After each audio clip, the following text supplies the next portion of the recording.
The day we buried Margaret. The sky over Ballarat was the color of old pewter. Heavy. Flat. The kind of gray that presses down on your shoulders and doesn't let go. I remember standing at the graveside with my hat in both hands, turning the brim around and around the way I used to do as a boy when I didn't know what to do with myself. 63 years of marriage. 63 years of the same woman folding my shirts, finishing my sentences, and rolling her eyes every time I told the same joke about the 3 fishermen. And now the priest was saying her name in past tense, and the roses on her coffin were already wilting in the morning heat. And all I could think was that I had forgotten to cancel her dental appointment for Thursday. That's grief, I suppose. It doesn't announce itself the way the films say it does. It comes sideways. It hides in dental appointments. My daughter-in-law drove me home. My son, our son, had flown in from Brisbane the night before, and he sat in the back seat beside me with his hand on my arm the entire drive, not saying anything. That was good. I didn't want words. I'd had enough words at the service. Words that were true and kind and completely useless against the silence that was waiting for me inside that house. When she dropped me at the front path, I stood at the door for a full minute before I could make myself go in. The house smelled like Margaret. I don't know how else to say it. Every room held some part of her, the lavender she kept in a bowl on the hallway table, the particular brand of soap she'd used for 40 years, the faint trace of the casserole she'd made for the neighbors 2 weeks before she went into hospital for the last time. I walked through to the kitchen, put the kettle on out of pure habit, and sat down at the table where we had eaten every meal of our married life together. That was when her phone buzzed. It was sitting on the kitchen bench where she always left it near the fruit bowl, plugged into the cord she'd had since well before smartphones were supposed to last that long. I'd meant to deal with it. I'd meant to deal with a lot of things, but I hadn't touched it, because touching it meant admitting she was gone, and I wasn't ready to admit that on the same day I'd watched her go into the ground. The screen lit up. One notification. A reminder. I don't know what I expected. A bill. An appointment. One of those automated messages from the pharmacy. Instead, I read 3 words and a number, and the kettle started screaming behind me, and I didn't move to turn it off. The yellow tin. Cabinet above the laundry sink. Don't let Raymond find it first. I sat with that message for a long time. Raymond is our son. He was in the next suburb, at my daughter-in-law's mother's place, having dinner with the family. I turned down the invitation myself, told them I needed an early night, which was true, but I'd watched the car pull away, and I was alone in the house with a buzzing phone and a message from my dead wife telling me not to let our son find something before I did.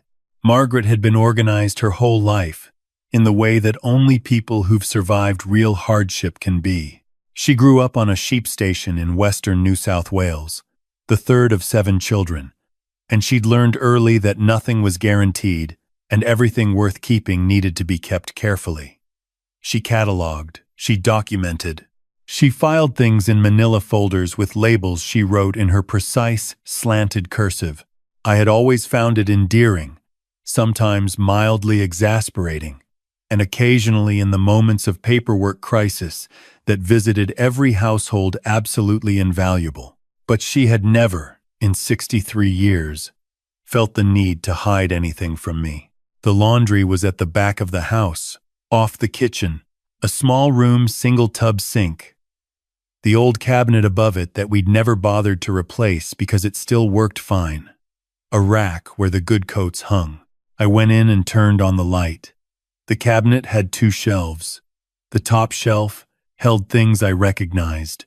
Extra light globes, a roll of electrical tape, the spare key for the back gate. The bottom shelf held a yellow tin I had never seen before in my life. It was a biscuit tin, the old-fashioned kind, the sort that used to come at Christmas with a picture of a winter scene on the lid. The picture on this one showed a cottage in snow, smoke rising from the chimney, a light in the window.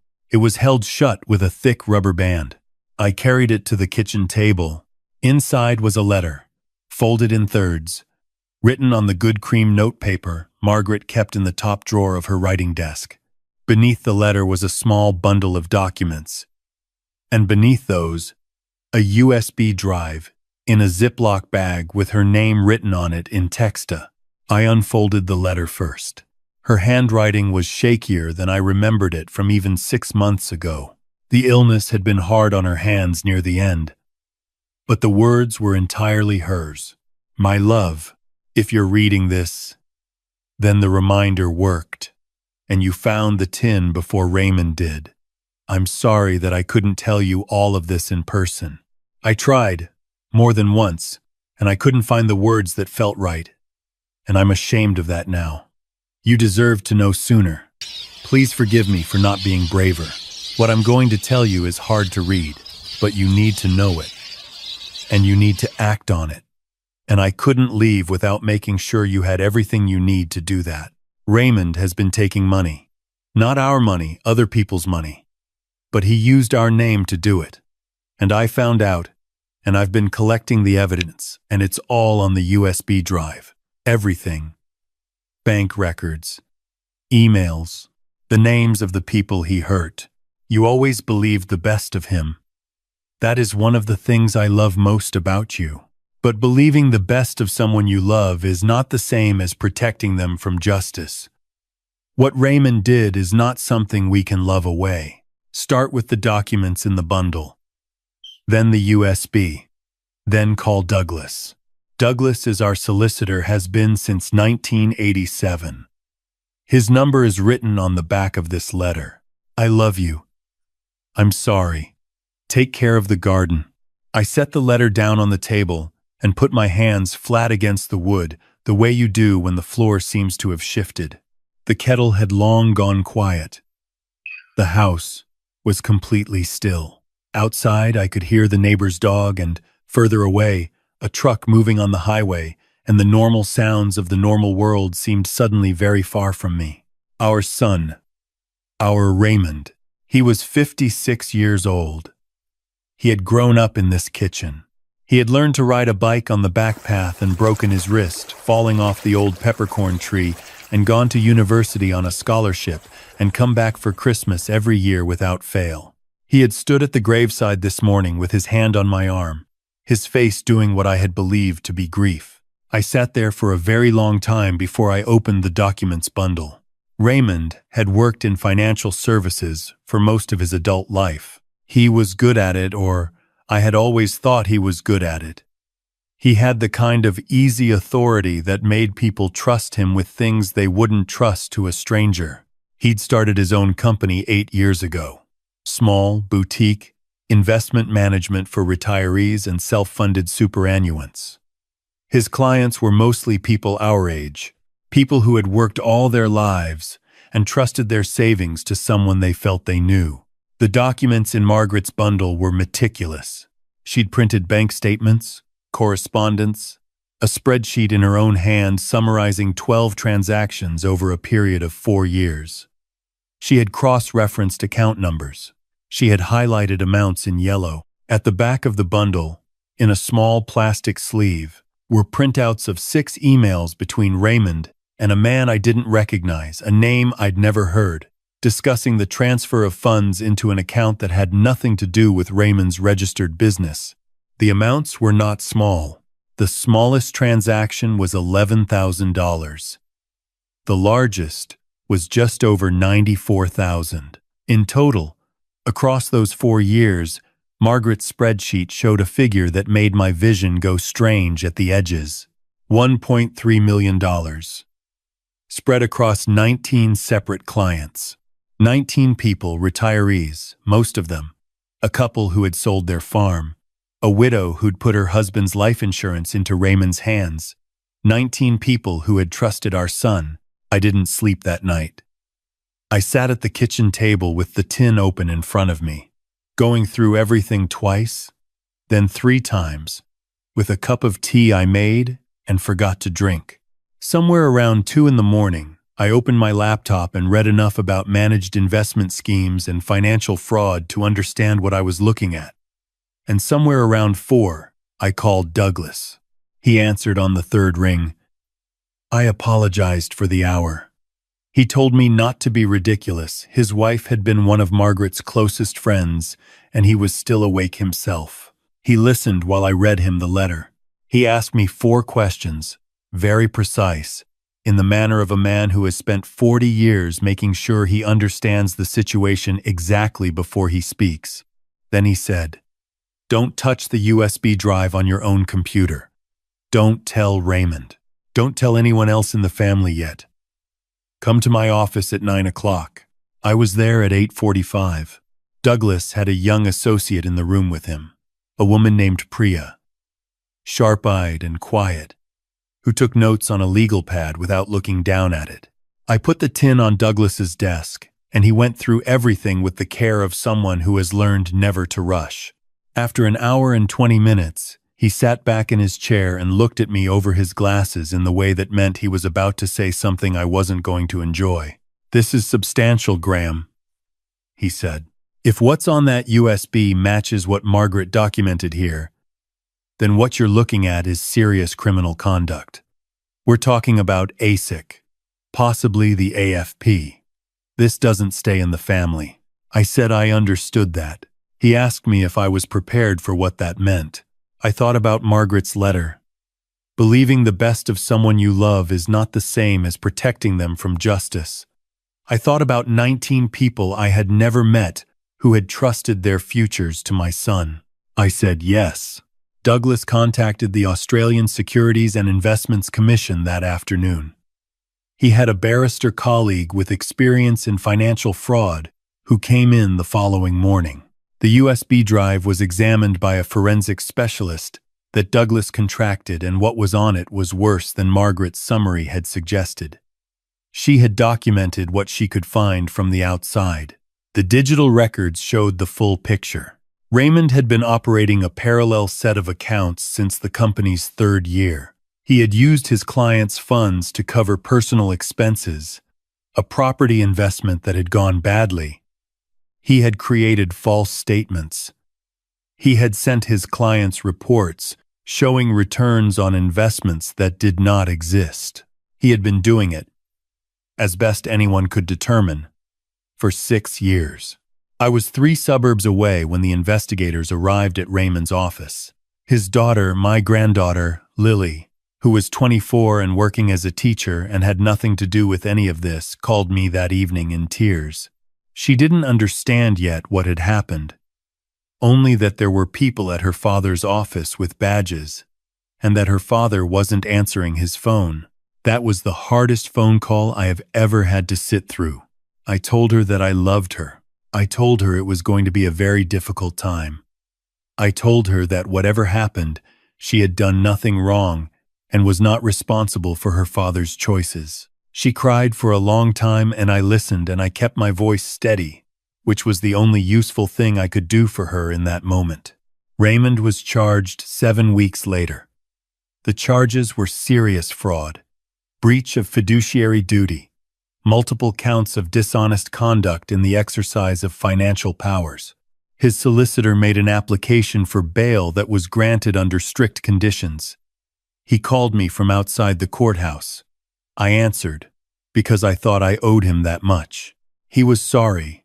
He said it many times. He said it had started small, and then he couldn't find a way to stop. He said he had been planning to pay it back. He said he knew how it sounded. I listened to all of it. Then I said, "Raymond, I believe that you are sorry. I believe you didn't plan for it to become what it became. But there are 19 people who are short of money they saved over lifetimes, and some of them are in serious difficulty, and sorry doesn't give that back to them." He didn't say anything for a moment. Then he asked if I would come and see him. I said not yet. The legal process moved in the slow and grinding way of these things. ASIC worked with the AFP on the criminal matter. Separately, a civil recovery action was launched on behalf of the affected clients. Douglas coordinated with their lawyers. A number of Raymond's personal assets, the investment property, a share portfolio, a vehicle were identified as available for recovery. What couldn't be fully recovered from Raymond's assets was, in part, recovered through a professional indemnity insurance claim against his license. It was a complex process, and it took many months, and not every client received everything they had lost. But the majority of the funds were accounted for. In the end, the couple who had sold their farm received a settlement that, combined with what the civil recovery process produced, came close to what they should have had. The widow's loss was substantially recovered. I was kept informed through Douglas. I don't know that I needed to be the clients, weren't my responsibility, but Douglas understood that I felt it was, in some way, my business to know whether the people my son had harmed ended up all right. It was 8 months after Margaret's funeral when I finally went through the rest of her things properly. I'd been putting it off. The way you do. Lily came and helped me on a Saturday. She'd been coming around more often, which I was grateful for. Because 24 is too young to feel like your family has collapsed, and I wanted her to know that it hadn't. Not entirely. We were going through the writing desk when Lily found a second envelope tucked behind the false back panel in the bottom drawer, a clever little feature of that old desk I had completely forgotten existed. My name on the front, in Margaret's handwriting. Lily handed it to me without a word and went and made us both a cup of tea. Inside was 1 page. It was shorter than the first letter, and the handwriting was steadier. I think she must have written it earlier, while she still could. I know what I'm asking you to do, she had written. I know it may feel like a betrayal of everything we believed about family. I want you to know that I argued with myself about it for a long time. I went back and forth for nearly a year before I started collecting the evidence. What decided me, in the end, was thinking about those people. Ordinary people, Graham. People like us. People who did everything right and trusted their savings to the wrong man, and now they're going to open their superannuation statements and find it gone. I couldn't leave knowing I had the evidence and hadn't done anything with it. I couldn't do that to them, and I couldn't do that to you. You would have found out eventually. These things always come out, and I couldn't let you find out without being prepared. Raymond made his own choices. Our love for him doesn't mean he doesn't have to face them. Real love isn't protection from consequences.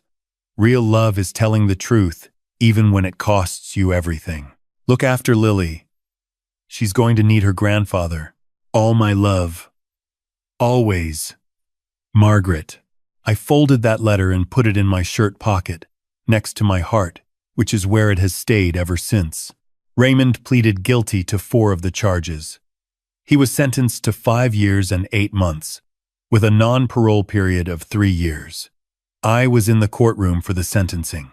I sat in the public gallery, and I looked at my son standing before the judge, and I thought about the boy who broke his wrist on the peppercorn tree, and I thought about 19 people who had trusted him, and I held both of those things at the same time because both of them were true and neither of them canceled the other out. Lily sat beside me. She held my hand. Afterwards, in the car park, she asked me how I was holding up. I told her I didn't entirely know yet. She nodded like that made sense. She's a thoughtful young woman, a good teacher, her school says, and she had spent the preceding months doing her own difficult work, of understanding what her father had done, and finding a way to carry it without being destroyed by it.